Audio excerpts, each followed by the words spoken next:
Welcome to another edition of A Game a Day by Zay, presented to you by the Ask Isaiah YouTube page. I'm Isaiah Rhodes, and today's presentation will be Game 2 of the Philadelphia 76ers versus the Atlanta Hawks in the semifinals of the Eastern Conference playoffs. Now, the Sixers come in with the number one seed in the East, while the Hawks came in with the fifth seed in the East. But the Hawks stole home court advantage with a 128 to 124 victory over Philly in Philadelphia. Now, the Hawks led by as many as 26. They went into halftime with a 20-point lead, but the Sixers stormed back and got it to within two. Key shots made down the stretch made by Bogdanovich and uh, John Collins solidified the victory, but the game was conducted and ran by the great Trey Young.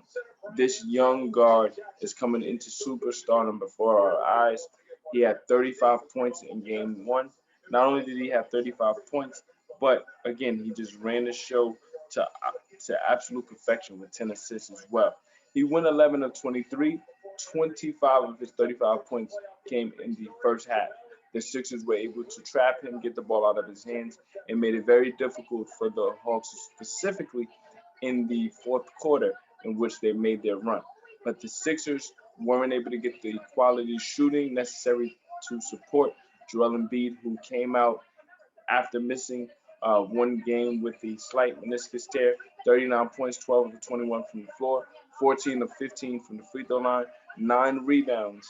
But again, the Sixers didn't get the shooting necessary to go at the Atlanta Hawks, who were just on a high, especially in the first half.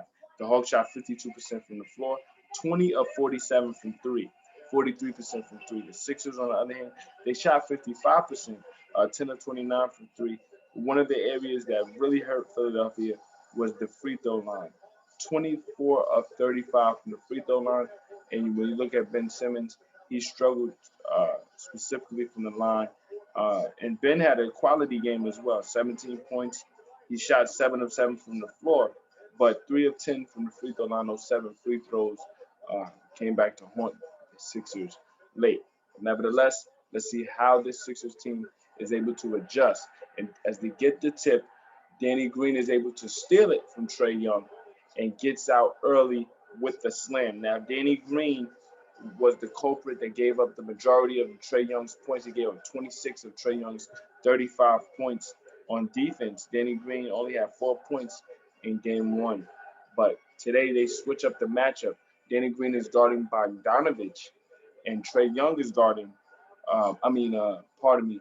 Um, Ben Simmons is guarding Trey Young. As I say that, Bogdanovich knocks in a three. Bogdanovich was 7 of 17 from the floor in game one, 5 of 12 from three with 21 points, including a huge three late in the fourth quarter to push the uh, the Hawks lead to 6 with just under a minute to play. So that really solidified the game, pushing the lead to 2 possessions. Trey Young with the basketball. Sixers lead 4-2. Tobias Harris just got a mid-range floater from the right side of the floor. John Collins misses a layup, and Ben Simmons able to get the great outlet pass to Tobias Harris, who turns right in front of the rim, easy breezy, and was able to finish that layup. So Bogdanovich gets it to Trey Young. Trey Young trying to kick it back out to Bogdanovich. The three-point shot is no good off the back rim. Sixers get the rebound. Ben Simmons is able to push it. Sixers up 4. Danny Green thought about a three. He works it to Tobias Harris. Harris takes a straightaway three. He misses it off the front rim. The Sixers crowd trying to give the Sixers the energy necessary to make sure that they tie this series at 1. If the Sixers were to go down 0-2, it would be a deafening blow, considering the fact that the Sixers worked so hard to uh, get the number one seed in the East and then to give it all away in 2 games like that. But let's see how they're able to play right now. We see Joel Embiid with no issues dealing with that slight meniscus tear. The Sixers are going with the treatment as a day-to-day thing. Again, Embiid only missed 1 game so far here in the playoffs. They were able to defeat Washington in Game 5 without Embiid here in Philadelphia. But again, The Sixers know their championship hopes rest on the shoulders of Joel Embiid. The Sixers are opening up an 8-point lead right now as Nate McMillan has to call a timeout. The momentum is clearly on the Sixers side here early. 9:24 to play. Sixers up 10-2 as the Hawks have to settle things down. This is a Game of Day by Zay presented to you by the Ask Isaiah YouTube page. Stay tuned for more.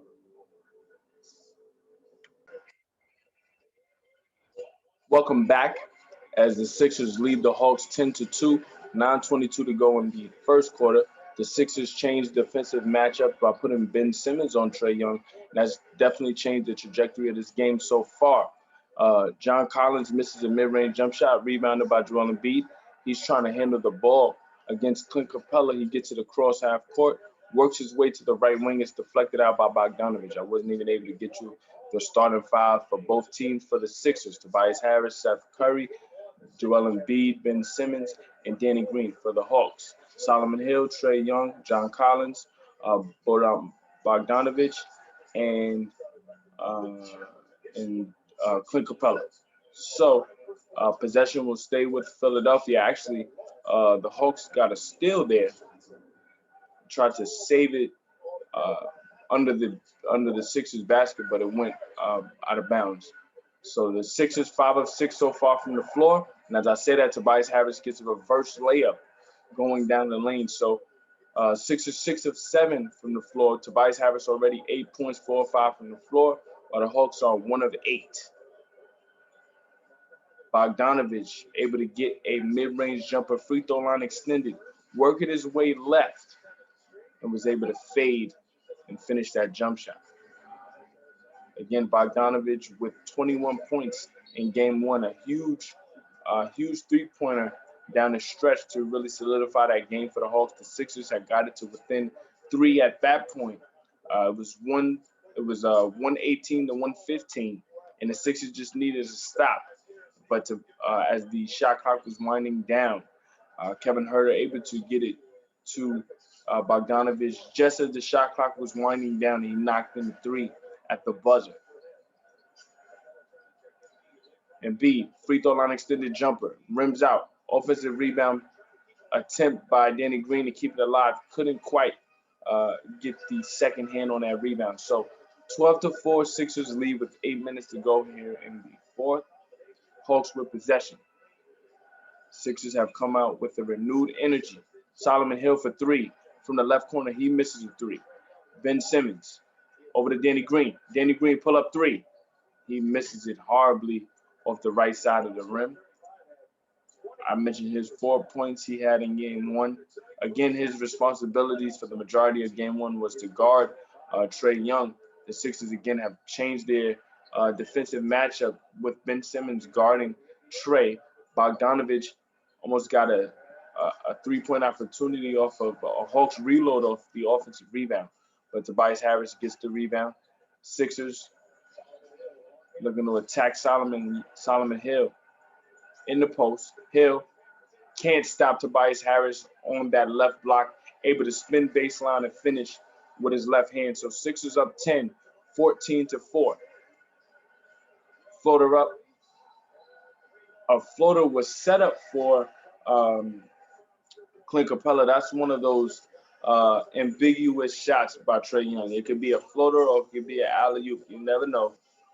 But he threw it up towards the rim, but it was so well put on the rim that Capella went up to guide it in the rim, but it was already in the cylinder by the time he grabbed it. So offensive interference for the Hawks. Possession goes to the Sixers. Sixers up 10.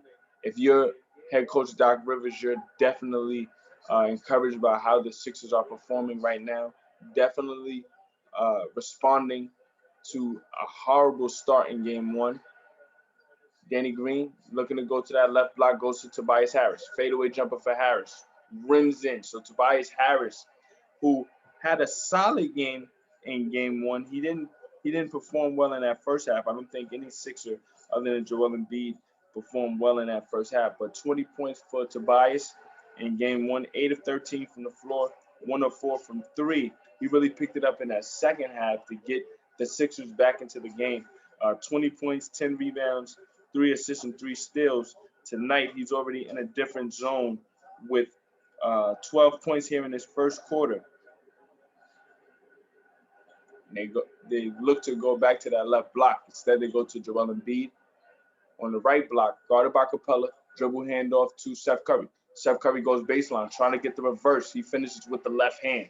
So the Sixers are up by 14, 18-4. Trae Young trying to get things going. He's guarded by Joel Embiid on the perimeter. And Trae Young has his pass stolen. Great defense by Joel Embiid. Danny Green able to get the steal, gets it to Seth Curry, and it's deflected out of bounds by Bogdanovich with 15 on the shot clock. Again, great defense by Joel Embiid, showing that versatility. Despite being 7 foot, 280 pounds, he was able to guard the shifty and crafty Trae Young. Trae Young forced to pass it back to the perimeter. Danny Green read the pass, got the steal. Sixers looking to increase their 14-point lead. Embiid jab steps, and we have a illegal defense.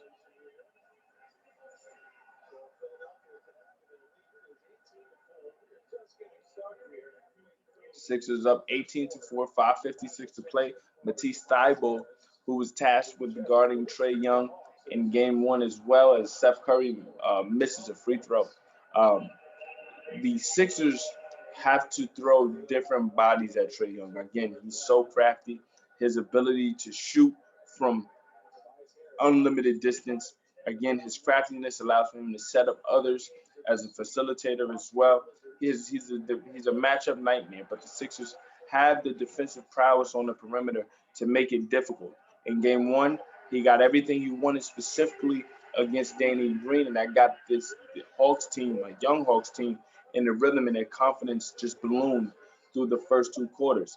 As the Sixers settled in defensively, especially at the latter part of that third quarter going into the fourth, we saw them get back into the game. So if the Sixers can sustain that for 4 quarters, then they'll come away with a victory. But again, this is a confident young Hawks team that knows that their game will settle down as well. So we'll see how this game manifests. But for right now, the Sixers lead by 14, 5:18 left here in the first.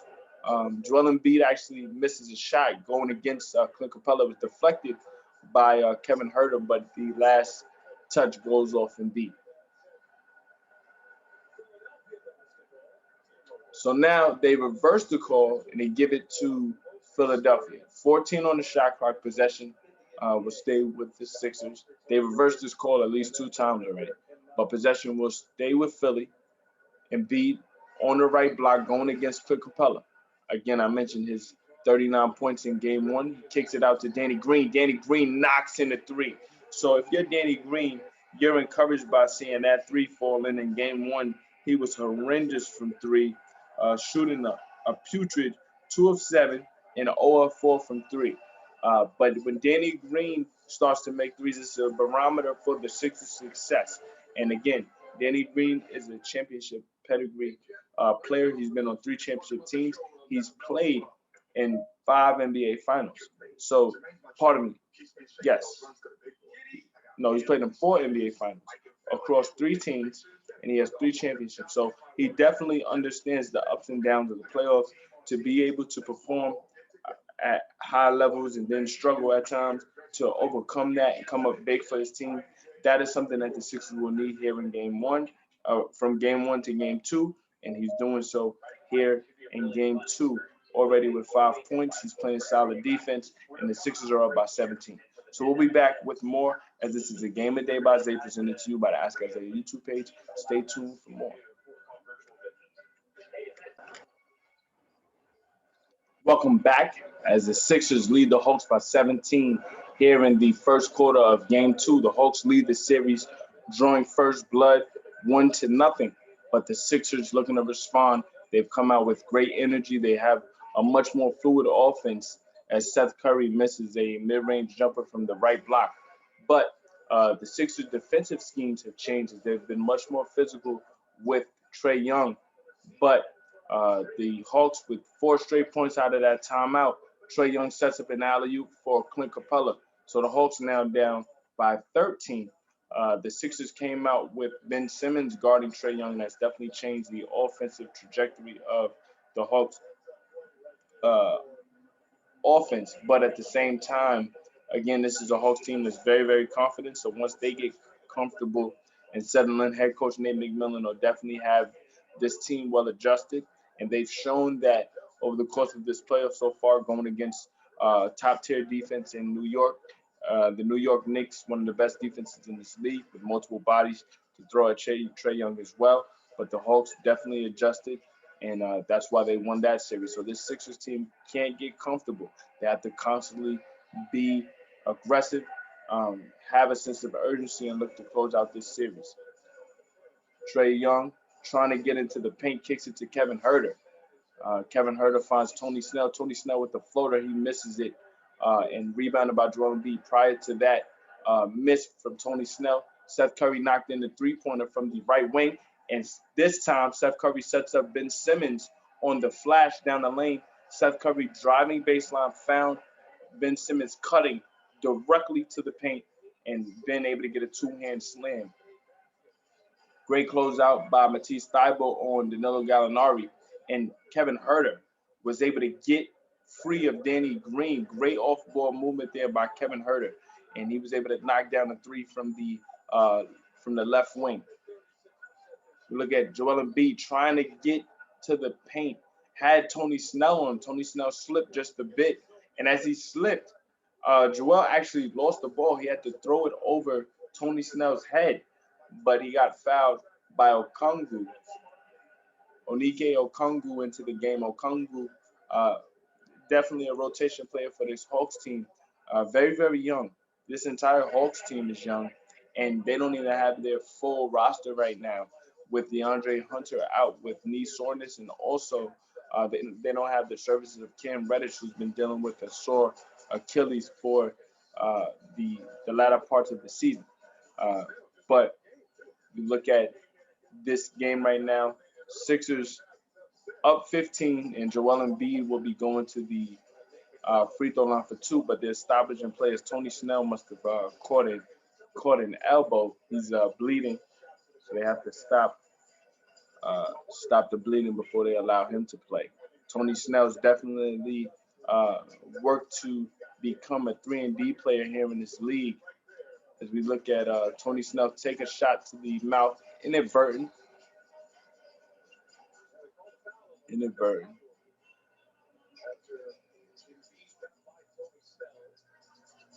So they got to wipe up the blood.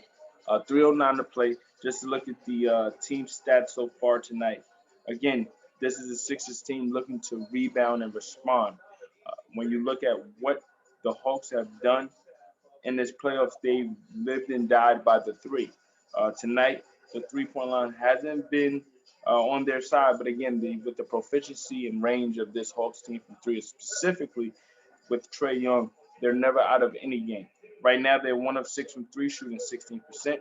The Sixers shooting 2 of 4 from three. The Sixers are shooting 68% from the floor, while the Hawks are shooting 33%. And right now, they're going to the free throw line for the first time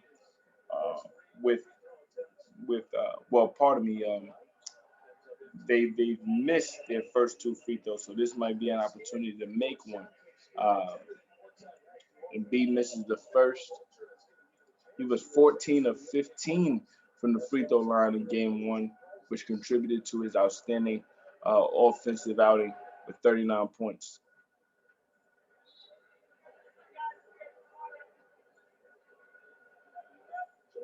Look at Embiid right now, 4 points, 2 of 4 from the floor, 4 rebounds.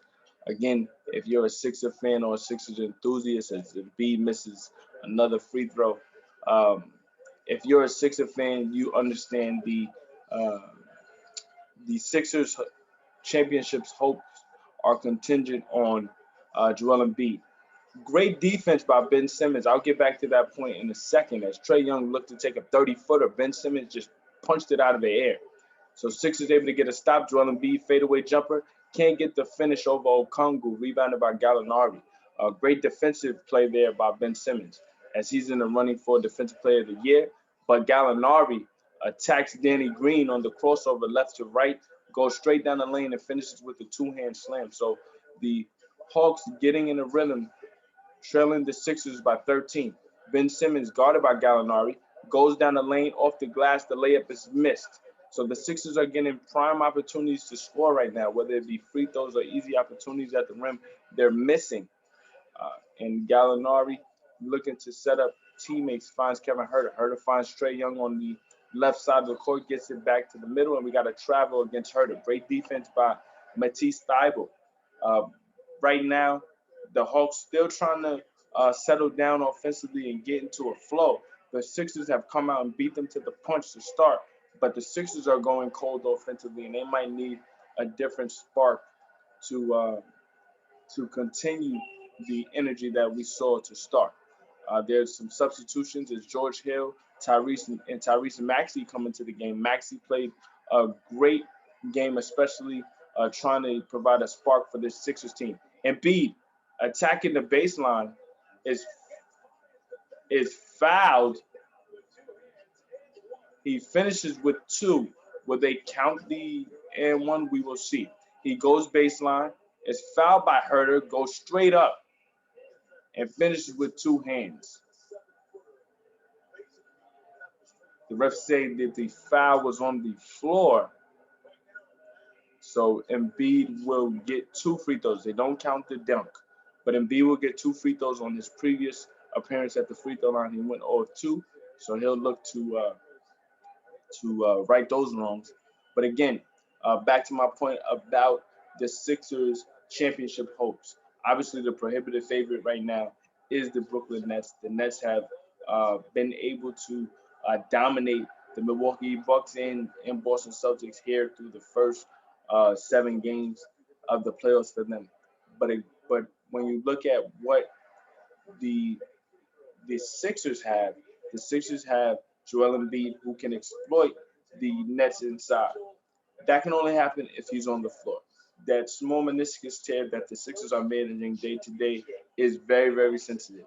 And the Sixers have to make sure that Embiid is at his optimal performance. He goes 1 of 2 at the free throw line. So already here in this first quarter, he's missed 3 free throws. And Seth Curry has also missed a free throw. Trey Young working that left corner, looked to attack Embiid and is fouled. The late call there, it was definitely contact, but it was a late call. The Sixers have left money on the table while the Hawks have been struggling offensively, but they're starting to get into a rhythm and find their way to get points on the board. So if you're Doc Rivers, you have to make sure you're aware of that and make sure that you have consistent scoring on the floor. Trey Young's first free throw, good.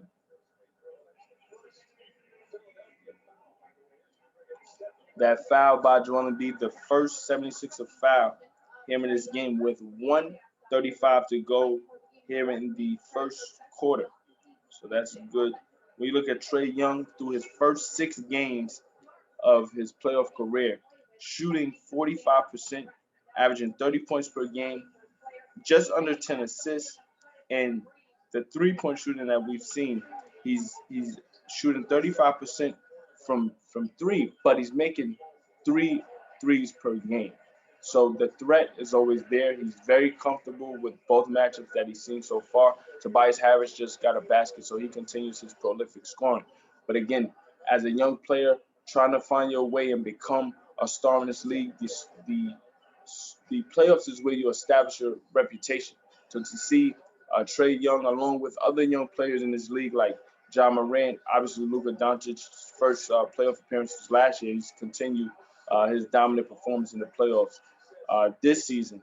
To see young players settling in so early and finding their way and dominating at this level is definitely encouraging if you're an NBA fan looking towards the future. A turnover from Tobias Harris leads to an Atlanta Hawks turnover as Lou Williams wasn't quite able to corral a Trey Young pass to the left corner. So the Sixers up 14, 31-17, 38 seconds to play. Tyrese Maxey looking to go downhill. Pull-up jumper, free throw line extended. He's unable to knock it down. Rebounded by Danilo Gallinari at the top of the key. Gallinari also hit some key shots for the Hawks, especially in that first half, to build the lead up by as many as 26. Herter over to Gallinari, straightaway three, closed out by Maxey to no avail as he knocks in the three. So it's 31-20. 9 seconds left. George Hill with the basketball. Hill guarded by Lou Williams. Off the glass, layup no good, but the offensive rebound is put in by Tobias Harris with 2 seconds left. Gallinari at the buzzer shoots it off the side of the backboard. The Sixers go into the second quarter with a 13-point lead. If you're Doc Rivers, this is the ideal quarter that you want to see from your team to establish a positive effort here in game two. Sixers trailing 0-1 in the second round playoff series against the Hawks. They've come out and established themselves in a dominant fashion. 33-20, the Sixers lead the Hawks. Stay tuned for more, as this is a Game of Day by Isaiah presented to you by the Ask Isaiah YouTube page. Welcome back to a Game of Day by Isaiah presented to you by the Ask Isaiah YouTube page. I'm Isaiah Rhodes, and the Sixers start this second quarter with a 13-point lead, 33-20. They have dominated the Hawks specifically in the paint. When you look at what the Sixers have done with points in the paint, 24-10 and points in the paint. The Hawks, who definitely rely on three-point shooting, have not gotten a quality three-point shot so far. They're 2 of 12. They get an offensive rebound off of a missed three to start the quarter, and Danilo Gallinari working out of the right block going against George Hill gets a one-leg fadeaway to fall. So it's an 11-point game, 33-22. The Sixers with their lineup on the floor: Tyrese Maxey, George Hill, Tobias Harris, Dwight Howard, and Furkan Korkmaz. Korkmaz with the floater, free throw line extended, unable to get it to fall. This is a sensitive time for the Sixers. The bench that was on the bench lineup that came into the game in game one was not effective. Now, Tobias Harris wasn't on the floor with that bench unit in the early parts of game one, and I think that's an adjustment that Doc Rivers has made. But this particular lineup on the floor right now for the Sixers has to sustain this lead while Joel Embiid, Ben Simmons, and others are on the bench. John Collins in the paint going against Dwight. He has to kick it back out to Gallinari. 6 on the shot clock. Hawks have to get a shot off. They go to Collins. Going against Hill. Great defense inside as Hill able to get the contest and get the rebound. Korkmaz thought about a three. Goes to Tobias Harris on the baseline. Harris is almost fouled on an and one opportunity, but he's fouled right before he goes up for the gather. Gallinari had to stop an easy basket. Again, Tobias Harris coming out very, very aggressive for this Sixers team. Harris already 8 of 9 from the floor, 16 points.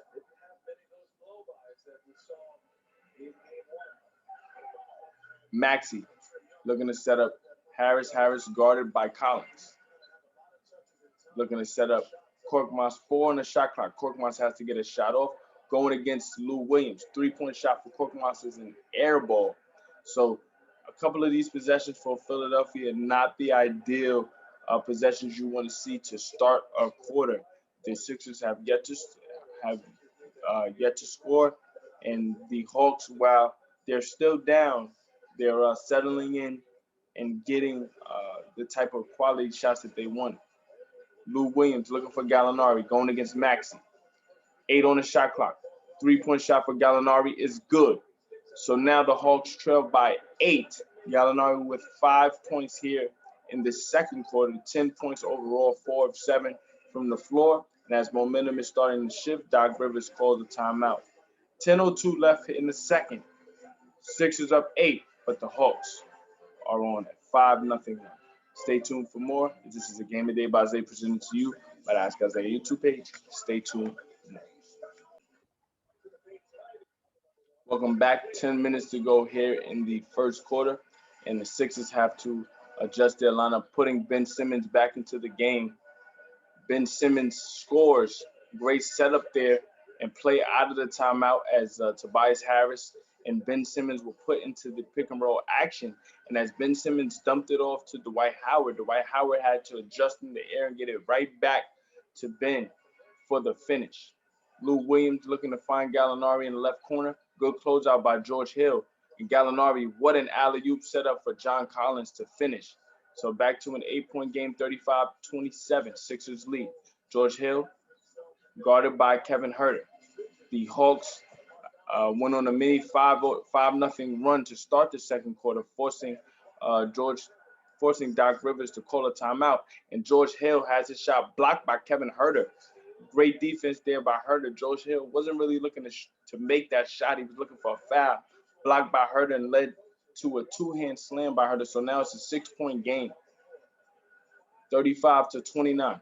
Tobias Harris in the post, going against Bogdanovich. Finds Korkmaz. 3-point shot, no good. Offensive rebound, Dwight Howard to Ben Simmons. Simmons looking to dump it off to Korkmaz and now has it stolen. So the Sixers, who were very, very fortunate with the ball, had one turnover in the first quarter. Now are very, very sloppy with the basketball. Back-to-back turnovers on possessions. The Sixers are not very fluid offensively here.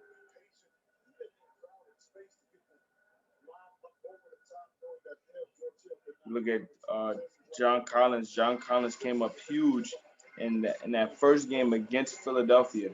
Collins with 21 points, including a huge and one for Atlanta, which at that time was to solidify the game and finish the game. The Hawks eventually ended up winning, but the Sixers ended up inching even closer, getting it to 126-124. But eventually the Hawks got 2 free throws to push the final score to 128-124.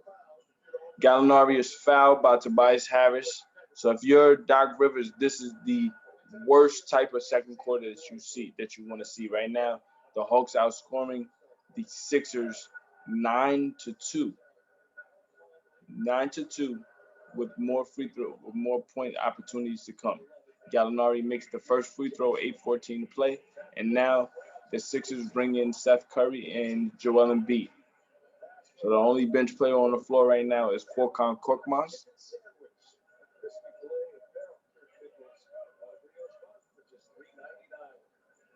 If you're Doc Rivers, he wants to see more offense right now. The defensive lineup that we usually see, obviously with Danny Green or Matisse Thybulle, could be into play a bit later. But again, the run that the Hawks are on now is a 4-point game, 35-31. Here in this quarter, the Hawks have outscored the Sixers 11-2. Hawks are 4 of 6 on the floor, while the Sixers are 1 of 5 with a number of turnovers. Tobias Harris mid-range jumper falls short, rebounded by Clint Capella. So the Hawks can inch even closer. Lou Williams, a former Philadelphia 76er, he got his start with the Sixers going back to 2005. Knocks down the the mid-range shot, just inside that 3-point line. It's a 2-point game now, 35-33. Furkan Korkmaz trying to go off a screen set by Ben Simmons. It's a moving screen. So yet another turnover. The Hawks are on a 13-2 run over the last 4 minutes. So again, like I said earlier, the Hawks are known to settle into games. Nothing will be easy for the Sixers team. They have to sustain a level of urgency right now. They're very lackadaisical with their possessions. They're loose with the basketball. The shots that they're getting aren't fluid, and the Hawks are just cashing in every chance they get right now here in the second quarter. Lou Williams, guarded by Seth Curry. Mid-range jumper for Lou. In and out, no good.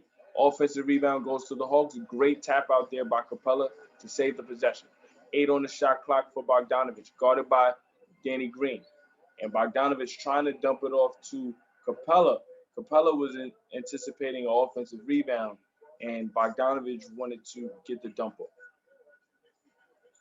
Joel Embiid, mid-range jumper, good. The Sixers needed that basket in the worst way. 37-33. Sixers lead the Hawks. Alley-oop set up for Clint Capella as Trae Young able to turn that corner, set up the alley-oop. Clint Capella finishes with the left hand over Embiid. Big time slam. This Wells Fargo Center crowd is quiet after that poster.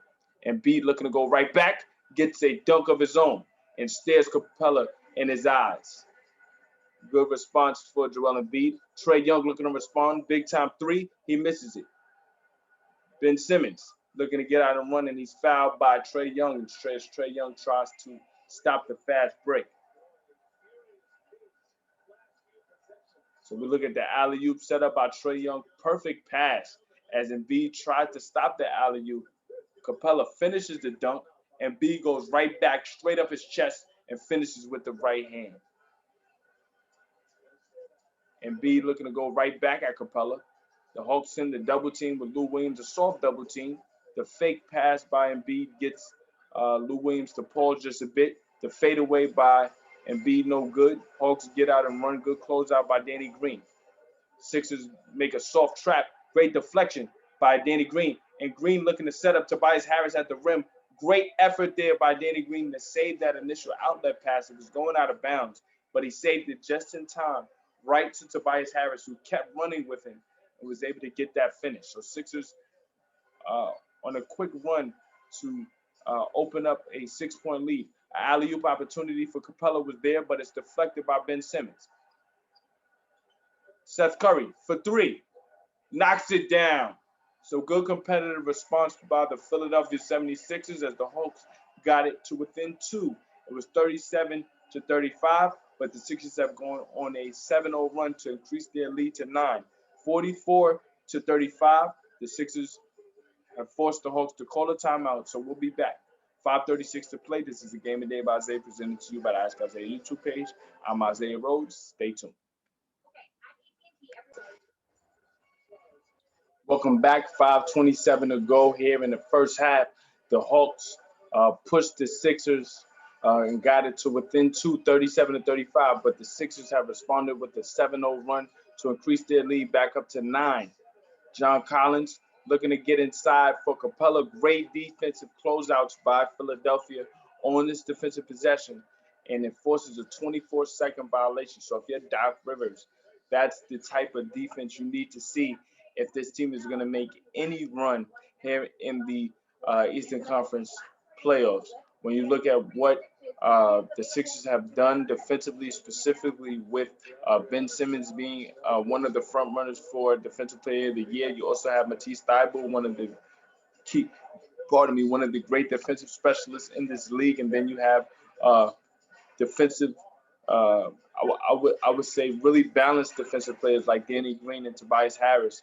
This is why the Sixers have been one of the best defensive teams in the league. You couple that with the great offensive performances night in and night out from Joel Embiid, and that's why you have the number 1 seed. Embiid with a fadeaway that contributes to the 34 points that the Sixers have in the paint right now compared to just 16 for the Hawks. Kevin Huerter comes right back and gets a basket. So it's back to a 9-point game, 46-37. Seth Curry free throw line extended jumper falls short. John Collins gets the rebound and finds Trae Young right away. Matisse Thybulle was there to cut him off. Great defense by Thybulle.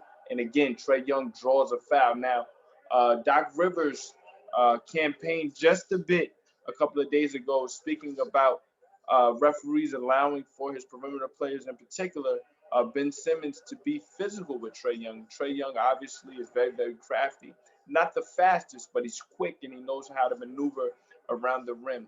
And as the game has become more fluid and they have allowed more freedom of movement, the offensive players in the game know how to navigate and draw fouls in ways that players of the past were not afforded.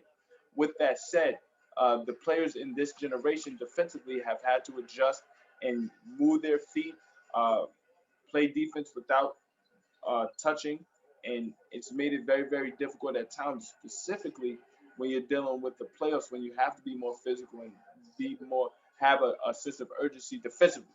Great defensive recovery by Joel Embiid to prevent an alley-oop opportunity for Capella. Embiid steps into a three set up by Ben Simmons, misses the three. The Sixers gets the offensive rebound, tapped out to Seth Curry. 3-point shot is good. Great defense, great offensive rebounding there by Danny Green and Matisse Thybulle to save that possession, and the three-pointer is good by Seth Curry. 3:37 to play here as the Sixers crowd here at the Wachovia Center is is off to a great start here in this first half.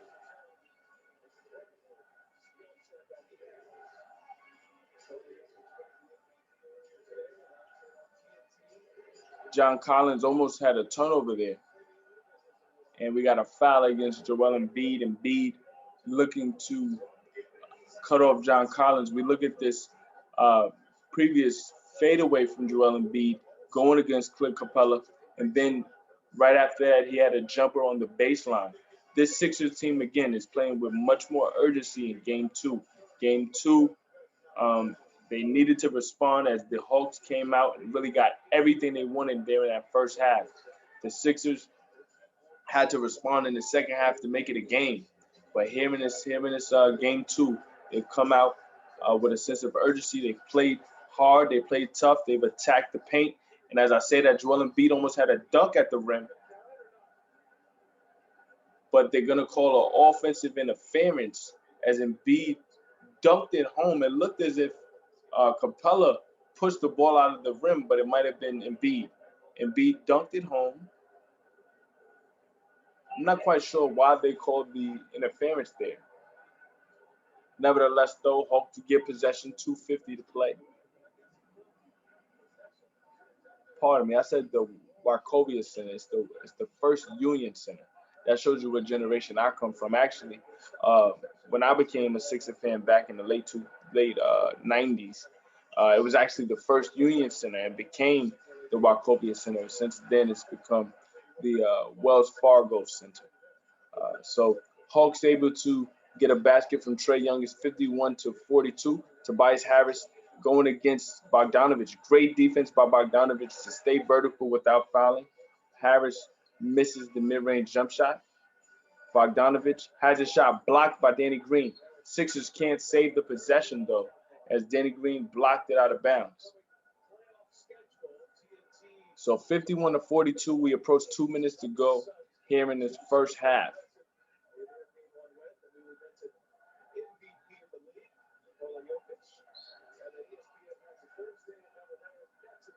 John Collins gets the inbound. Trae Young going downhill against Embiid. Thought he was going to draw the foul. Refs don't call it, but he was able to kick it to Kevin Huerter, who steps into a three-point shot. So the fortunes are favoring the Hawks right now. It's a 6-point game, 51-45.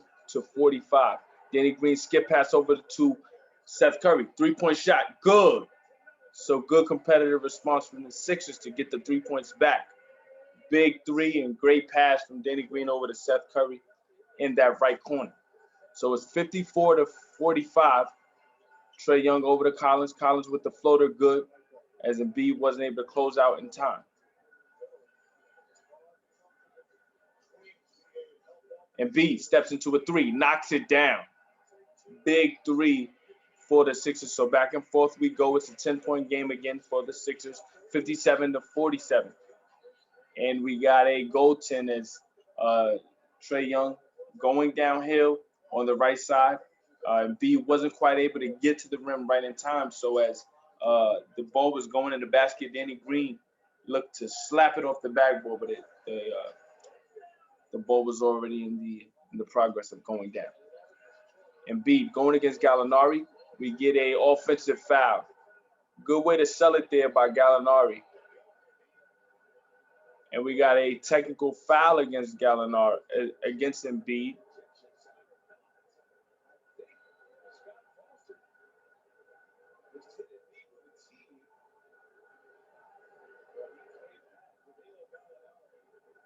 So we see the offensive foul here by Embiid, pushed off, no call. Then Embiid gets up and Gallinari bumps him. Gallinari did it.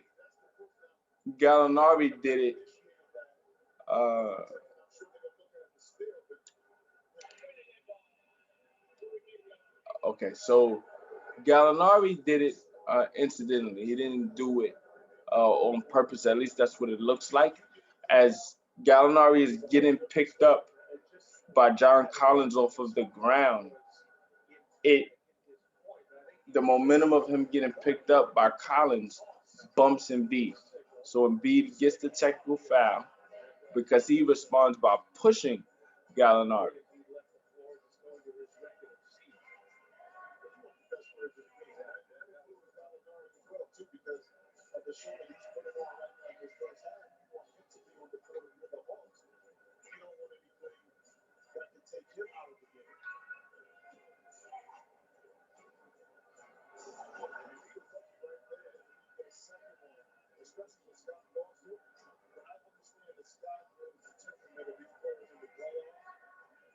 So right now they're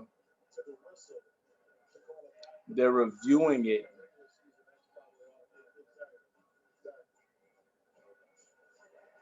With 1 minute to go, 57-49.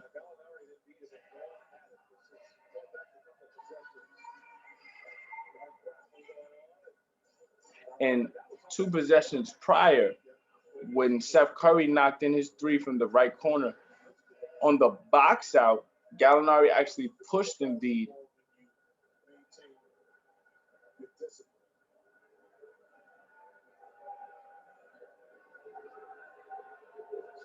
Right now, you can see Embiid getting work done to his right knee.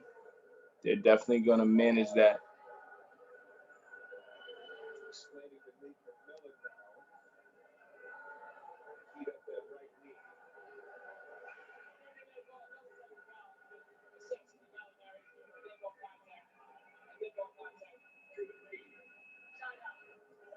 Okay, so they assess a double technical to Gallinari and Embiid. So both have to be very conscious of what they get into. We've seen this happen over the years, most recently when uh, Kristaps Porzingis was ejected from a game going back to last year. He picked up a double technical early in the game.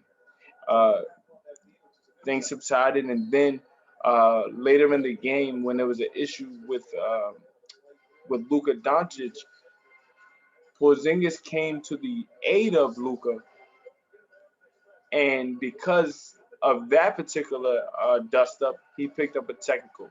And because of the double technical from earlier in the game, he had to be ejected at a critical time in the game, and it affected the outcome of that game and ultimately the series.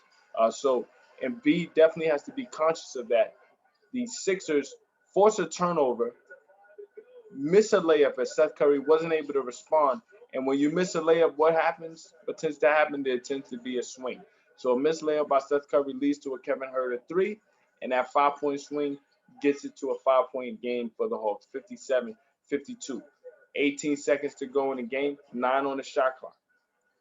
Harris, fadeaway jumper over Bogdanovich, no good. So 10 seconds left if you're the Hawks. Despite how bad you played and how well the Sixers have played, you have an opportunity to get this to a 2-point game. At the buzzer, 3-point shot is good as Danilo Gallinari cuts the Sixers lead to 2. Danny Green at the buzzer isn't able to knock in the 3. So again, despite how dominant the Hawks have been, despite how dominant the Sixers have been here in this game, the crowd has been behind them. They've been able to knock in their threes. They've been dominant in the paint.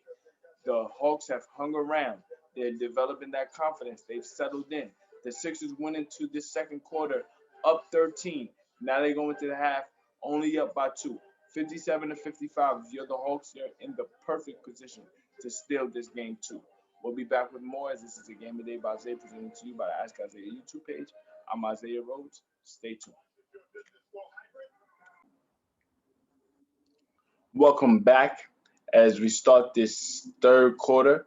The first half was a tale of two quarters. The Sixers outscored the Atlanta Hawks 30-20, and the Hawks outscored the Sixers 35-24. They ended the second quarter on an 8-0 run, and that's why we have the score we have right now, 57-55. Sixers lead the Hawks, but the Sixers come out and draw they get a turnover initially. Joel Embiid thought he drew a foul and got an and-one, but no call. 3-point shot by Bogdanovich, no good. Offensive rebound by Collins. He's there to finish. So the Sixers took a 4-point lead to start the second half, but the Hawks have kept pace, 59-57. When we think about what the Sixers were able to do, 8 of 9 from the floor in the first quarter for Tobias Harris with 16 points. But since then, again, the Hawks have been able to settle in. They got good contributions by Danilo Gallinari, who started the second quarter on a 5-0 run, forcing Doc Rivers to call a timeout. He had 10 points in the first half. Um, since then, though, again, the Hawks have been able to outscore the Sixers off the bench 32-0. And I think that is the weak spot for the Sixers. I've spoken about that at length. Some of the lineups that we've seen Doc Rivers go to try to get that bench going just hasn't been able to really solidify the Sixers. So right now their starting five have been tasked with trying to carry this game. It'll have to be a big time performance by Joel Embiid here in the second half. He starts with a mid-range jumper from the right block. Embiid right now with 20 points, 9 of 15 from the floor, 6 rebounds. Trae Young finds Solomon Hill guarded by Seth Curry. Trae been very quiet in terms of scoring, but he's still a threat always in terms of just setting up others right now. Trae 4 of 8 from the floor, 11 points, but he has 6 assists, a number of spectacular alley-oops set up in the first half for Clint Capella and John Collins. Sixers take a 4-point lead as Seth Curry gets a floater inside. Curry tonight, 4-4 from the floor, 16 points. Pick and roll between Collins and Trae Young. Collins wasn't able to get a clean shot. He kicks it out to Solomon Hill. Hill misses the 3. Danny Green for 3 off the glass. Horrible miss. Tough miss here for Danny Green. He got a 3 early that got the crowd going, but his shot is just hit or miss right now. Trae Young trying to get into the paint. Sixers don't fall for the up fake. So he gets to switch with Tobias Harris on him. He attacks the paint, tries to set up an alley-oop for Capella. Capella misses the layup. Ben Simmons looking to push. Seth Curry, right wing 3, knocks it down. Big 3 for the Sixers, and they take a 7-point lead, 66-59.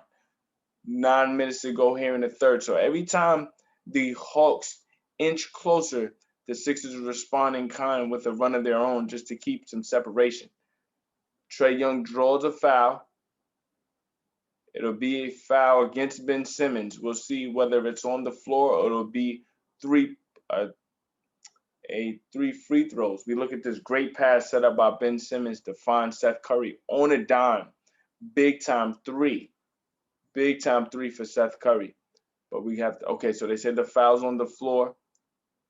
13 on the shot clock. Sixers up 7. Bogdanovich came up huge for the Hawks in game 1 with 21 points. He pulls up for a jumper, free throw line extended. He knocked it down. Bogdanovich so far, 6 points. He's 3 of 11 from the floor. But again, this Hawks team is an exceptionally skilled shooting team. So you can't ever count them out. Embiid looking to get Capella off his feet. Capella doesn't fall for the fakes. He goes to Tobias Harris off the glass. Tobias able to get the left hand layup to fall. So Sixers back up by 7. Bogdanovich, easy layup. So the Hawks able to run off of the Sixers make and get an easy opportunity for Bogdanovich. So back-to-back field goals for Bogdanovich might get him going. 5-point game. Ben Simmons working out of the half court finds Seth Curry. Seth Curry looking for Embiid. Embiid attacking. Goes off the glass. Great floater. As John Collins was anticipating the charge, Embiid able to stop on a dime and get the floater. Embiid very, very dominant right now. 10 of 16 from the floor, 22 points. Bogdanovich, pull-up jumper. He misses it short, rebounded by Embiid. Ben Simmons looking for Tobias. Tobias stops on the dime, thought about a 3 on the left wing, takes a screen from Embiid. Top of the key, Embiid steps into a 3. He makes it. Big 3 for Joel Embiid, and the Sixers are back up by 10. 73-63. The Wells Fargo crowd is behind Embiid. He continues to dominate despite that small meniscus tear. We look at Embiid, Curry, and Harris. They've combined for 64 of the 76ers' 73 points. floater for Trae Young, as he was able to evade Ben Simmons. 13 points for Trae Young, 5 of 10 from the floor. Seth Curry thought about a three, takes a screen from Embiid, back to Embiid. Embiid previously just knocked down a three from the left wing, goes into the post and is fouled by Bogdanovich. So we got our first stoppage here in the first 5 minutes here in the third. Sixers up by 8, 73-65. The Hawks actually tied the game here in this third quarter, but the Sixers have responded with a run of their own to create some separation. So with 73-65, we'll be back with more, as this is a Game of Day by Zay, presented to you by the Ask Isaiah YouTube page. I'm Isaiah Rhodes. Stay tuned. Welcome back, as the 76ers have an 8-point lead, 73-65, 6:29 to go here in the third. Ben Simmons with the basketball. He's been tasked with guarding Trae Young for the majority of this game, and he's done a solid job in the paint looking for Embiid. Embiid is fouled. So he'll go to the free throw line for two. The free throw line is the one area where Joel Embiid has struggled tonight. 1 of 4 from the free throw line for Embiid, who otherwise has been 11 of 17 from the floor, 2 of 3 from three for 25 points. When he's been on the floor, the Sixers have been a plus 22. In regards to Ben Simmons and what he's been able to do defensively against Trae Young, Trae has 13 points, 5 of 10 from the floor. He has 4 turnovers, so the Sixers have been able to key in defensively against him, specifically with Ben Simmons as the primary defender. Simmons offensively only has 4 points, but he has 6 assists, he has 3 rebounds, and 1 block. So he's made it very, very difficult for this Hawks head of the snake and Trae Young. But again, his proficiency as a shooter allows for him to stay involved in any game, and I don't think he's worried at all. If you're the Hawks, though, you want to see Bogdanovich get going. He's 4 of 13 from the floor. You want to see Clint Capella keep getting those dives to the rims for alley-oops. Solomon Hill in 8 minutes, 0 of 2 from 3. For the Hawks, though, their bench has been what has kept them in this game. Kevin Huerter with 15 points, and also Danilo Gallinari with 15 points. So 30 of the 32 bench points coming from 2 players. We look at the foul for Embiid. They're reviewing to see if this is a 24-second violation or it is a foul. The foul did occur, but they want to see whether it occurred before the shot clock violation. In my opinion, it happened before, but it all depends on who they're calling the foul on. If they call the foul on Huerter, then it will be 2 shots, and they award it to Embiid. 2 shots for Embiid, who, as I mentioned, has been very, very uncharacteristically bad from the free throw line. 1 of 2 from the line. And if you're the Sixers, you want to fix that tonight at the free throw line. They've struggled. Just they're 8 of 18 from the 8 of 16 from 3, which is really good. But from the free throw line, just 1 of 5.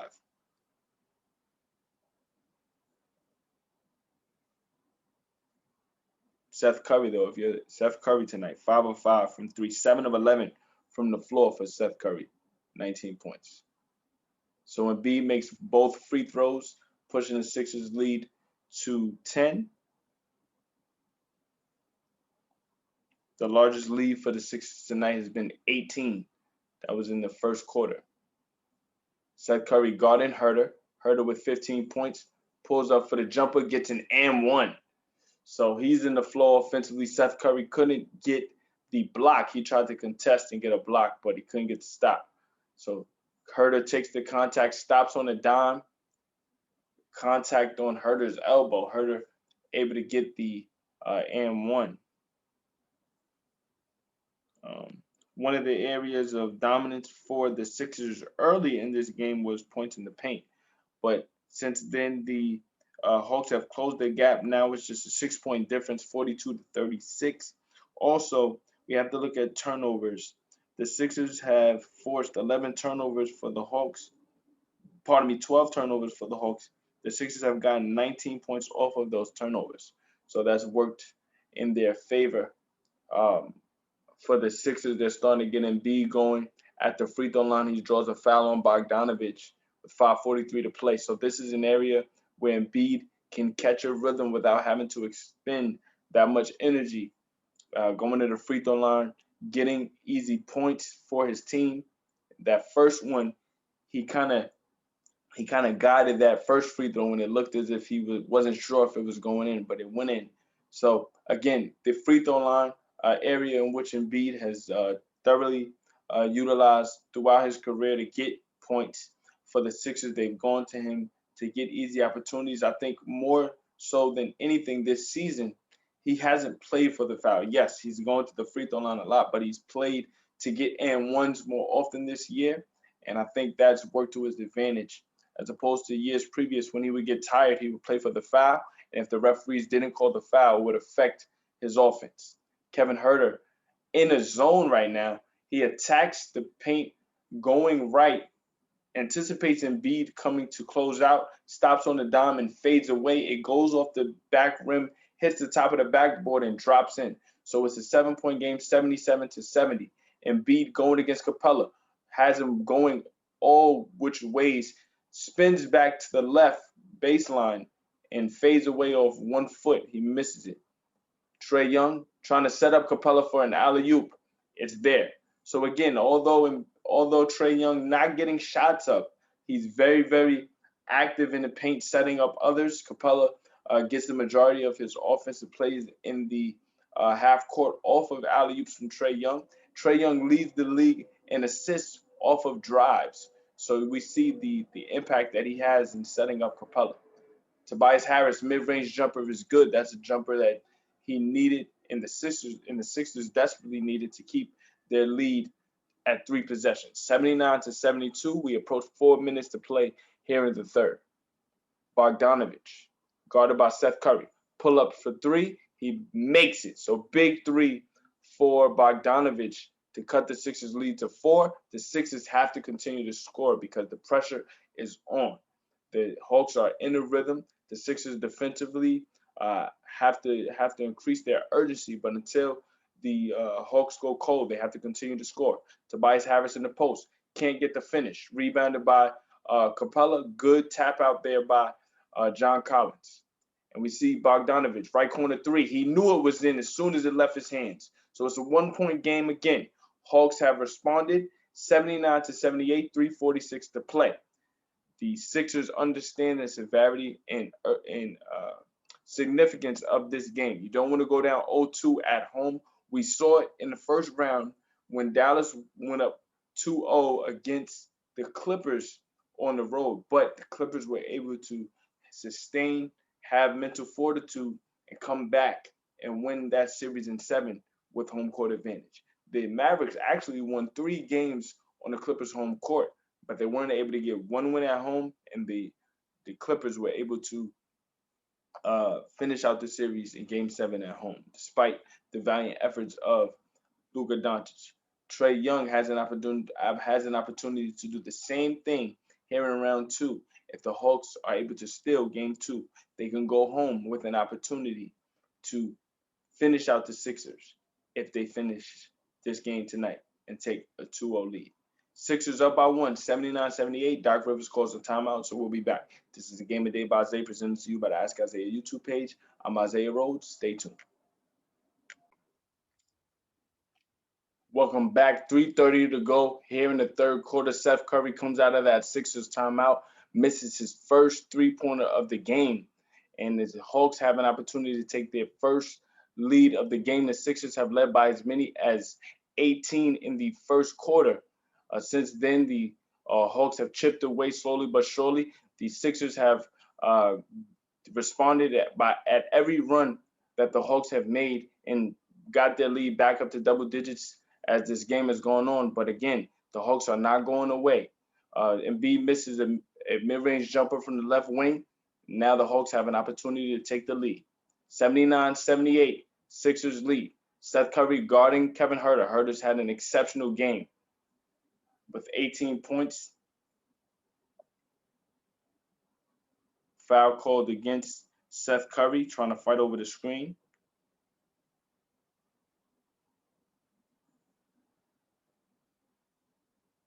And this Wells Fargo's center crowd on their toes right now. They're not really happy with what the Sixers team has done here in this third quarter. Really, towards the latter part of the second quarter, as the Hawks went on an 8-0 run to cut the Sixers' lead to 2 going into the half. Now they're down by 1 with an opportunity to take the lead.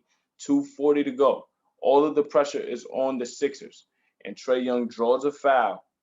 So he'll be going to the free throw line for 2. He stops on the dime. Matisse Thybulle in pursuit called for the contact. So again, even though Trae Young not really aggressive in terms of field goals attempted, they called this foul. Tough call there. There was a bit of contact, but Thybulle did block the shot. Tough call. Trae Young makes his free throws. He's borderline automatic at the free throw line, over 90%, one of the best shooters in the league, period. So when he goes to the free throw line, it's basically automatic.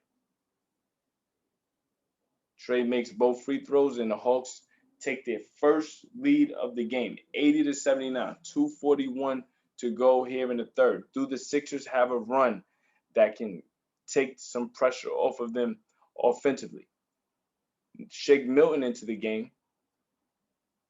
They go to Embiid. Embiid's on the floor with Ben Simmons. George Hill draws a foul against Kevin Huerter trying to attack that baseline. So it'll be sideline out of bounds, 14 on the shot clock. So on the floor for the Sixers, George Hill, Ben Simmons, Shake Milton, Matisse Thybulle, and Joel Embiid. For the Hawks, Kevin Huerter, Lou Williams, Danilo Gallinari, Clint Capella, and Trae Young. Shake Milton thought about a 3, takes the 3, makes the 3. Big 3 for Shake Milton. Shake Milton has been in and out of the rotation most recently as Tyrese Maxey has stepped up, but coming up huge here when the Sixers needed it most. As Trae Young is blocked at the rim, offensive rebound by Clint Capella, almost has it stolen. He does have it stolen by George Hill. So big defensive stop there by the Sixers. Sixers up by 2, and Matisse Thybulle gets a layup and one opportunity. Great pass there by Ben Simmons as the Sixers desperately needed a spark to get this Wells Fargo crowd on their side. Great defensive intensity in the paint as Trae Young had a layup opportunity. Clint Capella was there for the offensive rebound. It was stripped by George Hill. Ben Simmons was able to get out and run, and Matisse Thybulle gets the M1 with an opportunity to put the Sixers up by 5. Thybulle, free throw is no good. Clint Capella gets the rebound. He finds Lou Williams. Lou Williams was on the Sixers team that pushed the Boston Celtics to 7 games in the semifinals in 2012. That Sixers team led by Andre Iguodala. Head coach was Doug Collins. Great defensive possession by the Sixers, but they weren't able to get the weren't able to get the rebound as Danilo Gallinari missed the shot. But Capella was there for the offensive rebound and putback. Sixers up 2, 84-82. Shake Milton previously just knocked in a huge three-pointer for the Sixers to get them back into the lead. Embiid, fadeaway jumper, free throw line extended, no good. Gallinari gets the rebound. Trae Young on the bench right now. Hawks get it to Bogdanovich. Bogdanovich has come up huge here in the third quarter with a number of big threes. He thought about taking a 3, instead kicks it to Gallinari. Long 2-pointer, no good. Rebounded by Embiid. Embiid has to find a guard. He's fouled by Capella, dribbling up the court. And that's one of those Trae Young, Chris Paul moves there where they stop on a dime and anticipate the contact from the player in pursuit. He knew Capella was behind him, and he stopped and maneuvered in front of Capella just enough to trip and they called the foul. It's one of the tricks of the trade. Very frustrating if you're a defender because a lot of times you're at the mercy of the player with the ball. But again, the freedom of movement era that we're in, it allows for offensive players to do things like that, navigate calls to their So the Sixers have an opportunity to go back up 4. Joel Embiid, who's missed 3 free throws earlier, starting to get it going offensively at the free throw line. First free throw was good, so Sixers up by 3. And anytime you're going against a great three-point shooting team like the Hawks, like the Warriors of the past with Kevin Durant, Klay Thompson, and Steph Curry, or even the previous Miami team with last year, pardon me, with Tyler Hero, Duncan Robinson, and those shooters that they had over there. You have to constantly have a 2-possession lead because the three-point line keeps them in the game. So both free throws made by Embiid. It's the 4-point game, 86-82. We're under a minute to play here in the third. Lou Williams with the basketball. 10 on the shot clock, 33 seconds to go here in the quarter. Lou Williams, mid-range jumper. He misses it. Rebounded by Embiid. Embiid handling the basketball. They cross half court. So it's a 3-second differential between shot clock and game clock. Embiid walks John Collins down to the right wing of the three-point line. He sweeps through on Collins. They call the foul. Years prior, that probably would have been a 3-point shot, but again, this was a move perfected by Reggie Miller and Kevin Durant. But in Kevin Durant's generation, he utilized it so much that the league had to change the rule to a 2-shot foul. The initial sweep through, which initially could have been navigated to a 3-point shot if the refs don't call the foul on the floor. The sweep through was utilized so much by Durant that they had to change the rule for the sweep through to just be a 2-shot foul. So Embiid makes the first, Sixers up by 5, 87-82, 14.4 seconds left in the third.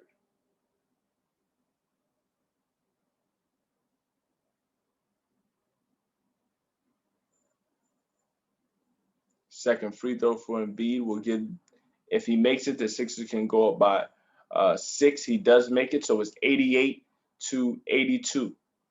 14.4 left. The Sixers have a defensive lineup in. They have Ben Simmons, Matisse Thybulle, and Embiid on the floor with Shake Milton and George Hill to round out the lineup. Lou Williams, crossover dribble on Shake Milton, draws a foul, no call. Well, he doesn't complete the and one, but he does draw the foul, so he'll go to the free throw line for 2. That's a move that Lou Williams has perfected over the years. Lou Williams is the leading scorer off of the bench in NBA history. This is a man that has 3 Six-Man of the Year awards on 3 different teams: the Atlanta Hawks, Toronto Raptors, and Los Angeles Clippers. He started his career in Philadelphia going back to 2005, 2006. He's from Atlanta.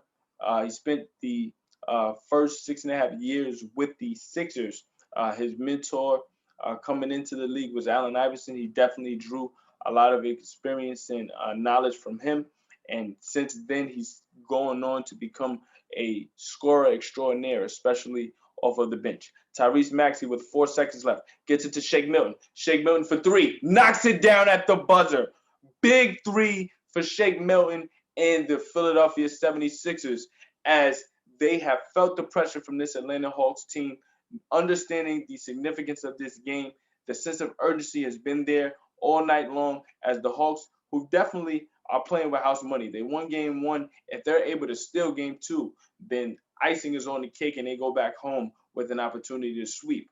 But if they are going to win this game, they're going to have to do so with the Sixers battling with every ounce of fiber in their body. They're coming up with big threes as the Hawks have made runs. Joel Embiid has played exceptionally well tonight on all phases of the game. Embiid playing with 33 points through 3 quarters, 11 of 20 from the floor, not 2 of 3 from 3, 9 of 12 from the free throw line, and he's turned his free throw shooting around in that third quarter. Tobias Harris with 22 points through 3 quarters, 11 of 16 from the floor. Ben Simmons just 4 points, but his defensive prowess has definitely contributed to the Sixers' run. Trae Young, only 5 of 12 from the floor, 15 points. He's been primarily guarded by by Ben Simmons. So that has definitely worked in the 76ers' favor. The Sixers went into the third quarter with a 2-point lead, 57-55. They've increased that lead by 5, so 91-84. The Sixers lead the Hawks. We'll be back with the final 12 minutes. This is a Game of Day by Isaiah, presented to you by the Ask Isaiah YouTube page. I'm Isaiah Rhodes. Stay tuned. Welcome back to this Game of Day by Isaiah presentation presented by the Ask Isaiah YouTube page. The Philadelphia 76ers lead the Atlanta Hawks going into the fourth, 91-84. This is game 2 of the Eastern Conference semifinals, where the Hawks have a 1-0 lead. Great setup by Shake Milton to find Dwight Howard off of the screen and roll. Dwight caught an alley-oop at the rim. Shake Milton has really been the difference here at the latter part of this third quarter going into the fourth. Shake Milton with 2 key three-pointers to give the Sixers some momentum. They had trailed by 1 against the Hawks late in that third quarter. But since then, again, Shake Milton with 2 threes. He set up Dwight Howard for an alley-oop, and this can be the spark that the Sixers need to solidify this game 2 victory. Milton, one-leg fadeaway over Gallinari is good, and the Sixers go back up by 11, 95-84. Shake Milton taking on the responsibility and seizing the opportunity. Over the last couple of weeks, he's been in and out of the rotation, and Tyrese Maxey has come on strong. But right now, understanding that time is of the essence, coming up huge. Danilo Gallinari trying to get a floater over Dwight Howard. He misses the floater horribly. Sixers get out and run. Shake Milton off the dribble. Goes at Kevin Huerter. Draws the foul. No foul call, but Dwight Howard is there for the putback. Gets the finish. Sixers up 13, 97-84. Nate McMillan senses the shift. He calls timeout. 10:41 remaining. The 76ers have responded. Thanks in kind to Shake Milton. So we'll be back with more. This is the Game of Day by Zay, presented to you by the Ask Isaiah YouTube page.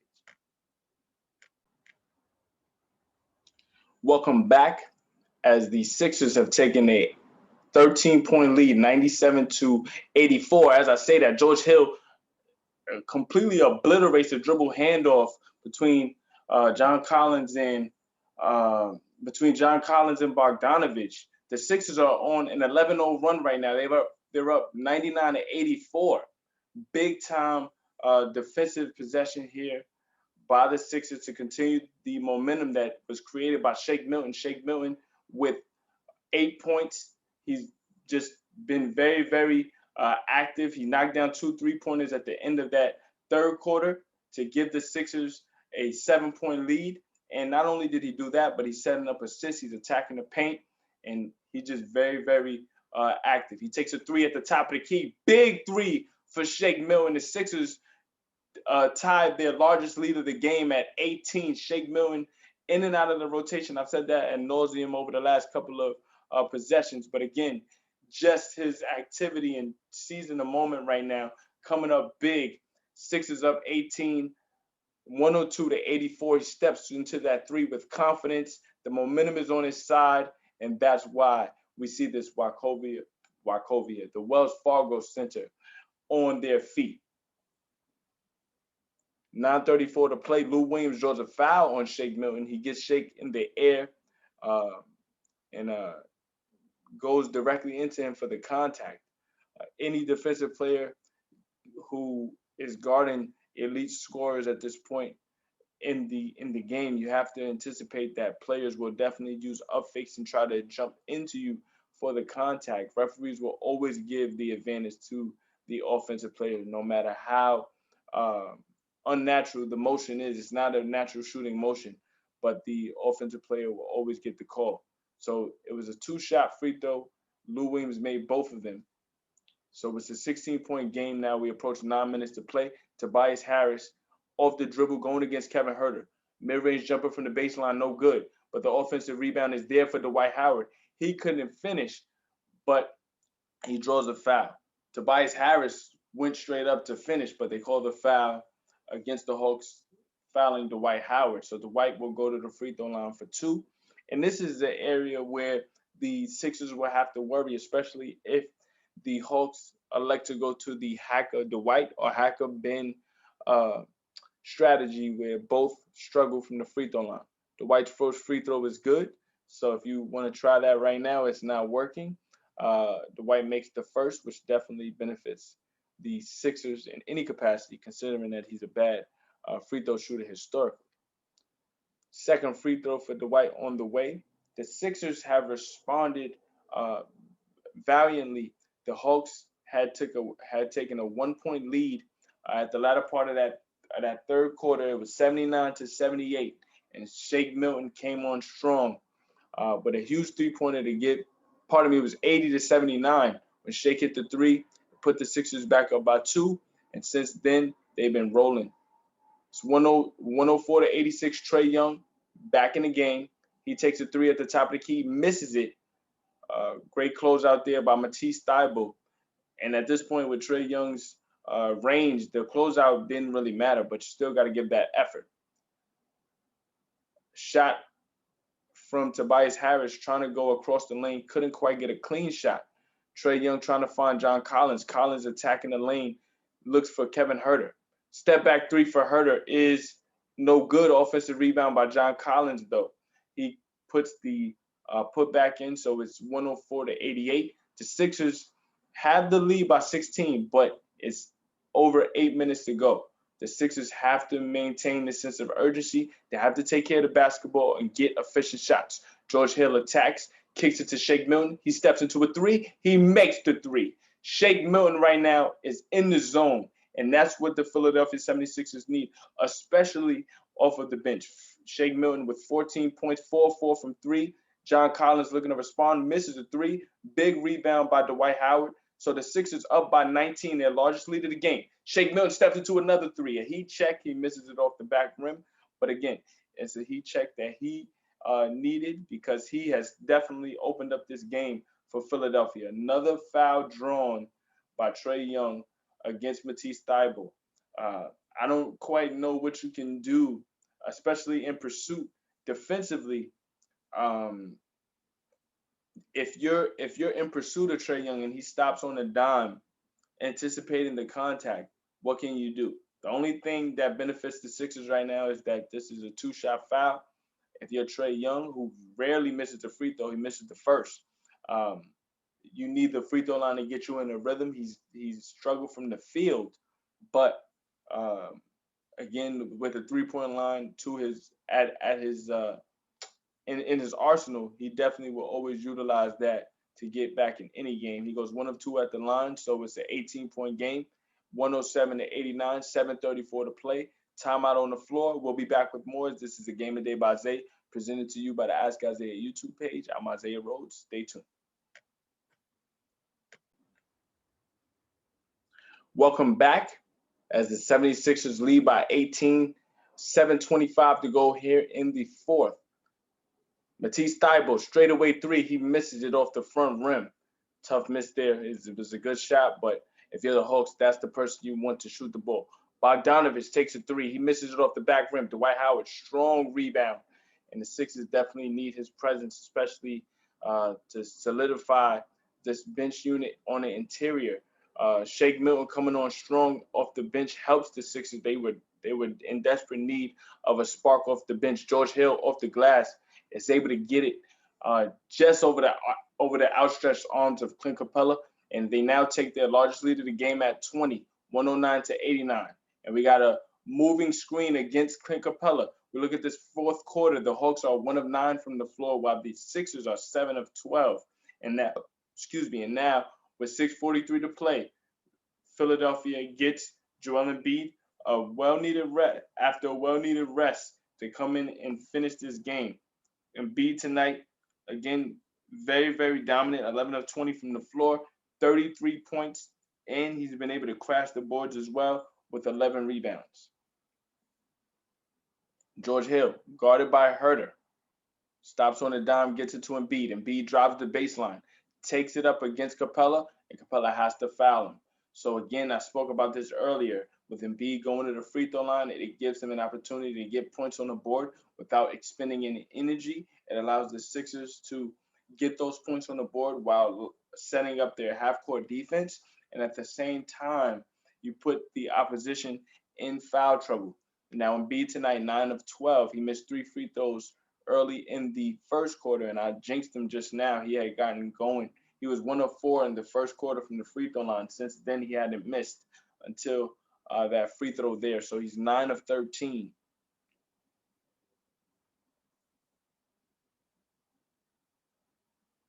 Second free throw was good, so the Sixers are up by 21, 6:24 to play. Right now, Matisse Thybulle is guarding Trae Young. The primary defenders so far tonight have been uh, Ben Simmons, but so far, uh, Trae Young, while he hasn't made shots, he's gotten to the free throw line, and the majority of his fouls drawn have gone against Matisse Thybulle. This particular foul was against Joel Embiid, who caught him on the elbow prior to the gather. So Trae Young again not shooting well from the floor tonight. Just 5 of 13. He's all 5 from 3, but that free throw line will always give you a rhythm. And again, with his ability to shoot the 3, he's always in the game. So you definitely have to continue to fight. 6 minutes left with this 3-point shooting team. Like the Hawks, you got Trae Young, you got Bogdanovich, you got Herter. John Collins can knock down threes as well. You're definitely not out of the game. So the Sixers definitely have to keep the pressure on. Free throws are good, so it's a 19-point game now, 110 to 91. Embiid in the post against Gallinari. Embiid taking the double team, kicks it to Tobias Harris. Shake Milton with 10 on the shot clock. Attacks Kevin Herter. Takes a fadeaway. Tried to get a shot up as the shot clock was winding down. Couldn't quite knock it down. Gallinari thought about a 3. Gets the up fake, takes the 3, misses it short. Rebounded by Tobias Harris. Good closeout there by Matisse Thybulle. And Tobias Harris was able to get it ahead to George Hill just for a second. He had the lane for the layup, but had to dribble it back out. And now Embiid going up against John Collins. 9 seconds on the shot clock, and we got a foul. Embiid says he was going up for the shot. They call a sweep through, so it's a foul. You got to check to see if the Hawks are in the penalty. They are not, so it'll be a foul on the floor. Embiid still on the floor. Ben Simmons comes into the game, so on the floor for the Sixers, Ben Simmons, Joel Embiid, Matisse Thybulle, Tobias Harris, and Shake Milton. Harris looking to get it to Embiid. Embiid takes a 3 at the top of the key, misses it off the back rim. He had been 2 of 3 from 3 so far in this game. We approach 5 minutes to play. Sixers up by 19. Trae Young takes the 3 and knocks it down. He could have got a 4-point play there. That's his first 3 of the game. He has 21 points, 6 of 14 from the floor. Harris at the rim misses the layup. Tried to get the offensive rebound, gets cut off by John Collins. So the Hawks making their last gasp effort. Trae Young previously just knocked down the 3. Kevin Herter misses a 3. That would have probably forced Doc Rivers to call a timeout. Sixers up by 16. 4:30 to play here in the fourth. Shake Milton with the basketball provided the Sixers with a big spark at the latter part of that third quarter coming into the fourth. Mid-range jumper for Embiid is good. Back up to 18. So as long as the Sixers keep scoring, this game should be out of reach. Embiid with 36 points. He ties his career high for playoff scoring. 3-point shot for Danilo Gallinari cuts it to 15. So the Sixers are not out of the water. You can't trade 2s for 3s. You got to get stops. Shake Milton with the basketball. Under 4 minutes to play. Milton takes a screen from Embiid. Going to Embiid. Free throw line extended. Thought about the jump shot. Take the jump shot. Rebound goes to John Collins. Great tip out there by Trae Young. Trae Young splits the defense of the Sixers.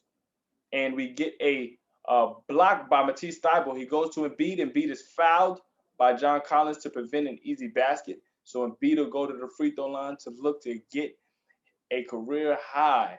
Well, he surpassed his career high. His previous career high was 36 against the Wizards. He got 39 in game 1 and a playoff loss. I forgot about that. So 39 in game 1 is his playoff career high. If he can get 40, it would be his first playoff 40 and an opportunity to reach career high. So right now, 36 points. He missed 4 free throws tonight. Now it's 37. He would have had 41 at this point.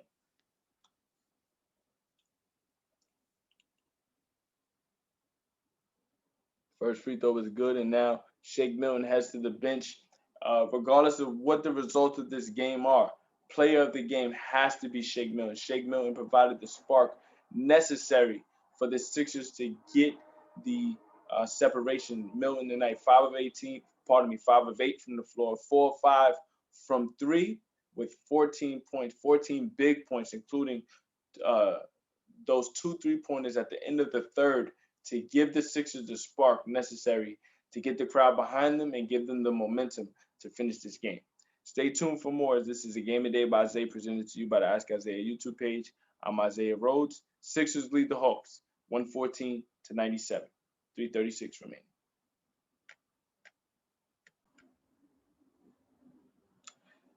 The Philadelphia 76ers up by 17, 114 to 97, 3:35 to play. Trae Young with the basketball, looking to attack, probing, looks to get it to John Collins. Fadeaway jumper by Collins, no good. Rebounded by Embiid, who gets it to Ben Simmons. Simmons is fouled by Gallinari, so this is the strategy I spoke about. Going to the Hacker Ben or Hacker Dwight, both players bad free throw shooters. You can only utilize this strategy prior to the final 2 minutes of any quarter. Now, if you're Ben Simmons, you've been pressed with this strategy against the Washington Wizards. Going back to Game 4, they utilized that to get points that you missed at the free throw line, and they came back and scored. That not only solidified their game, but gave them their only victory of the playoffs. They went to it in Game 5 in Philadelphia, but he was able to knock down the free throws. Tonight, this is the first opportunity for it in the series. He misses the first free throw, second free throw, no good. Offensive rebound went to Embiid, but he's fouled by Collins. So if you're the Sixers, they reversed that call, and they call that foul against Embiid. Embiid wants a challenge by Doc Rivers, but again, knowing the circumstances of this game, you don't want to waste it, because if the game does get closer, you want to keep your challenges. Kevin Huerter looking for Bogdanovic. Bogdanovic wasn't quite ready for that pass. Great close out there by Matisse Thybulle and Ben Simmons to force that turnover. We get a timeout by Doc Rivers, as this could potentially be a Hacker Ben situation. You want to pay attention to the strategy. Do they take him out or do they keep him in? In Game 5, when they went to the strategy, Doc Rivers maintained and sustained the confidence, and Ben Simmons rewarded him. If the Hawks continue to go to this strategy, especially in close games, you want to pay attention to how Doc Rivers adjusts his lineup, if he even does, or does Ben Simmons make the free throws when they count? We'll see. 114 to 97, Sixers with possession, 3:10 to go in the fourth. The Sixers look to tie the series at 1. Stay tuned for more. This is a Game of Day by Isaiah, presented to you by the Ask Isaiah YouTube page. I'm Isaiah Rhodes. Stay tuned. Welcome back as we approach 3 minutes to play, and Doc Rivers has adjusted his lineup. He's taken out Ben Simmons. He's put Shake Milton back in, and he also inserted George Hill and Seth Curry.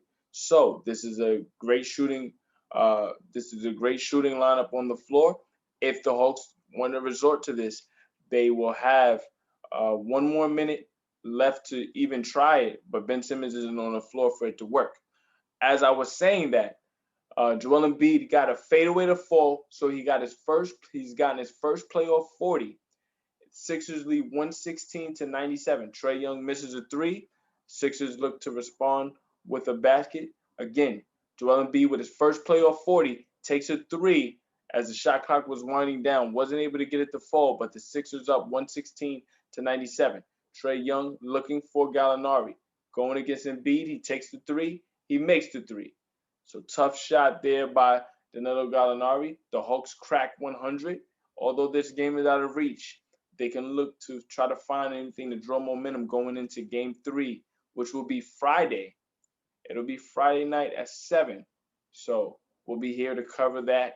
Make sure you guys see the ebbs and flows of this series. Joel Embiid, great move offensively, but it was too good. Called for the travel with 143 to play. That would have given him 42 points. And now with under 2 to play, Shake Milton goes to the bench, puts the Sixers put Ben Simmons back into the game. So again, it's gamesmanship. You got to use strategy. As the Hawks went to that at the latter part of that fourth quarter, you adjust. Shake Milton has it going. You trust him. He's played well tonight. He's really the reason the Sixers opened up this lead that we see tonight. So um, we got a moving screen against John Collins. Collins tonight hasn't had the best game. He's dealt with foul trouble all night. Now with 6 personal fouls, he fouls out. Only 8 points tonight. 4 of 11 from the floor, 0 of 1 from 3.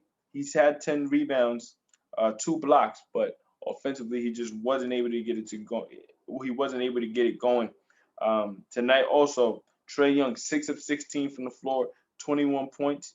1 of 7 from 3. Did go 8 of 9 from the free throw line, but the Sixers were able to negate him and keep him on the perimeter. They trapped really, really well. Forced turnovers tonight, 4 turnovers. Also, the Sixers were able to really quench the momentum of Bogdanovich. Bogdanovich had big 3-pointers and had 21 points in game 1. He only had 14 points tonight.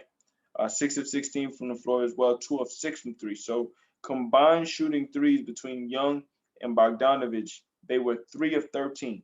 They did get great performances from Kevin Huerter, who went 8 of 10, 3 of 5 from 3, and they got great performances from Gallinari as well. 21 points for Gallinari, 7 of 15 from the floor. But again, if Trae Young can't get it going, his team struggles. Seth Curry, mid-range jumper, gets it to fall. Curry had an exceptional game tonight. In 28 minutes, 21 points, 8 of 13 from the floor, 5 of 6 from 3. But again, he, along with the starting lineup, is never the question. They perform exceptionally well every night. But the bench is always going to be up for debate with the 76ers team. You get 40 points from Joel Embiid, 22 points from Tobias Harris. Seth Curry had 21. Ben Simmons, only 4 points tonight, but his real contribution was on the defensive end where he made Trae Young work. And work he did. Simmons tonight, 4 points, but he had 7 assists. He had 3 rebounds. He had a block. He had 2 steals. The bench for the Sixers, 6 points for Dwight Howard, 2 points for Matisse Thybulle. George Hill with 4 points. The player of the game, especially off the bench, it was Shake Milton. In 13 minutes, 5 of 8 from the floor, 4 of 5 from 3. He really swung that third quarter, gave the Sixers that momentum going into the fourth, which really propelled them to this potential double-figure victory. We get 2 missed free throws. Okongwu couldn't get the offensive rebound and put back. Tyrese Maxey on the floor. So we look at Tyrese Maxey, Matisse Thybulle, Mike Scott, Furkan Korkmaz, Shake Milton at the top, in control. 9 on the shot clock. Sixers utilizing the clock. Tyrese Maxey jab step, pulls up for 3, misses it. So the Hawks, with 35 seconds left, probably will get some cosmetic points just to make the score look a lot closer than what it is. And they do get a basket. They do get a basket. This basket is by Nathan Knight. Nathan Knight out of William & Mary.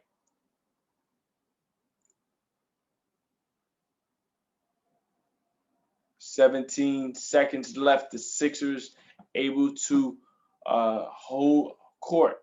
They tie the series at 1. Final score will be 118 to 102.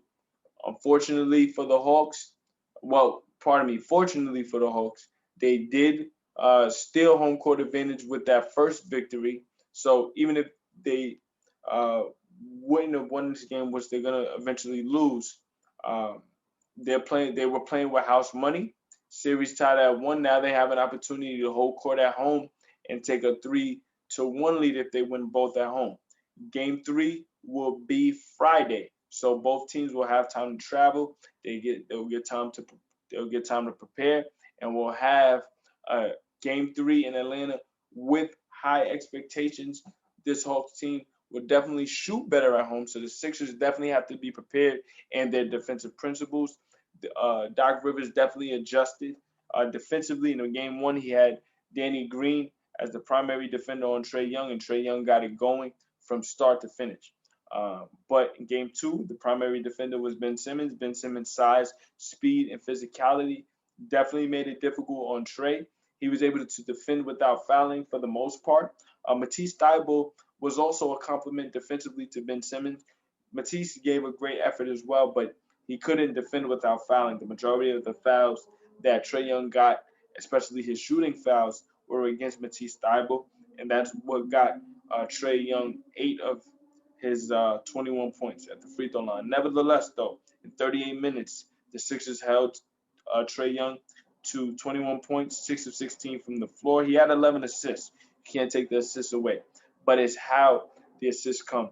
The three-point shooting for Bogdanovic was a struggle. The shooting overall for John Collins was a struggle, and the Sixers were able to dominate in the paint, which allowed for them to really set the tone offensively. The largest lead of the game for the Sixers was 21. When we look at points off of turnovers, which was definitely an issue, the Hawks had 18 turnovers. The Sixers were able to capitalize with 28 points off of those 18 turnovers. In comparison, the Sixers only had 9 turnovers, and the Hawks were only able to get 7 points over those turnovers. The three-point shooting was virtually identical. Sixers shot 46% compared to the Hawks shooting 37%. Sixers shot 12 of 26 from 3. The Hawks shot 11 of 30. Shooting-wise, overall, the Hawks shot 46%, while the Sixers shot 53%. And again, the points in the paint advantage for the Sixers was definitely set very early. The Sixers had 24 points in the paint in the first quarter. The gap was closed, but the Sixers were still able to win that matchup 52-44 in terms of points in the paint. So we'll see whose strategy and whose style of play will come to the forefront in Atlanta on Friday. But until then, we have a series tied at 1. Both teams have scored at a high level. They've gotten great performances from their star players, but it's the role players that have been the difference on both sides in respective victories. For tonight, Shake Milton, the player of the game, again, in short minutes, only 14. He got 14 points, 5 of 8 from the floor, 4 of 5 from 3, and that was the deciding factor for this 118-102 victory over the Atlanta Hawks. Shout out to Joel Embiid for his playoff career high, 40 points, 13 of 25 from the floor, 12 of 16 from the free throw line, and 13 assists. This was the Game of the Day by Isaiah, presented to you by the Ask Isaiah YouTube page. I'm Isaiah Rhodes. Thank you for watching. We'll be back tomorrow with more playoff coverage.